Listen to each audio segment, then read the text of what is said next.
It's a little internet magic sprinkled throughout your whole life.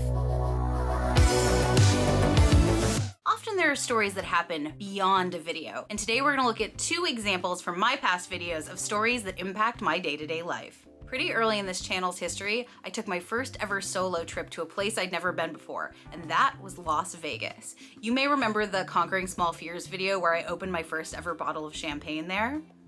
Now, I chose this place because of the decor and the fact that it looked like a kind of fancy Las Vegas experience. However, it was pretty far outside the strip, and I actually had a cab driver ask me if I was staying there by myself, which frightened me on numerous levels because this was my first time traveling on my own. I decided to go looking for something to make me feel safer while I was sleeping, and I definitely slept with a couple pieces of silverware underneath the pillow next to me. Now, that's weird on its own, but what's really interesting is that because the whole place was thematic, the silverware was gold.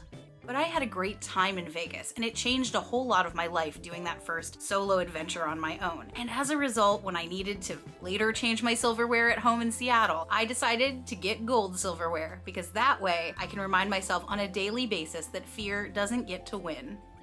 On a mini episode of my show Bucketlisted, where I conquer things on my bucket list, I found my first ever rainbow bagel, surprisingly, in London. Prior to this surprise, I thought I was going to have to try them whenever I was next in New York City, because that's the only place in the States I had heard of them happening. However, a couple months later, local bagel cafe El Tana released rainbow bagels and added them to their menu and are available occasionally, like right now on the weekends during Pride Month. I thought I would have to travel across the country to have one, and then I happened to find one across the world, only to later have them be part of my life at home. Well, this is just a spoon and this is just a bagel, albeit a rainbow bagel. The truth is the stories beyond them are much bigger than the objects themselves, and even bigger than what you're able to capture in a moment of a video. They extend all the way out to the entire community of people that were involved in these moments, and the community of people who are interacting with them right now. That's internet magic in gold spoon, rainbow bagel type form. Rockstars, what is something in your life that reminds you of a video adventure that you have been on, or one that you have watched? You don't have to be a creator to enjoy what YouTube can be. This video is not sponsored, but does have the Amara seal of freshness. Literally.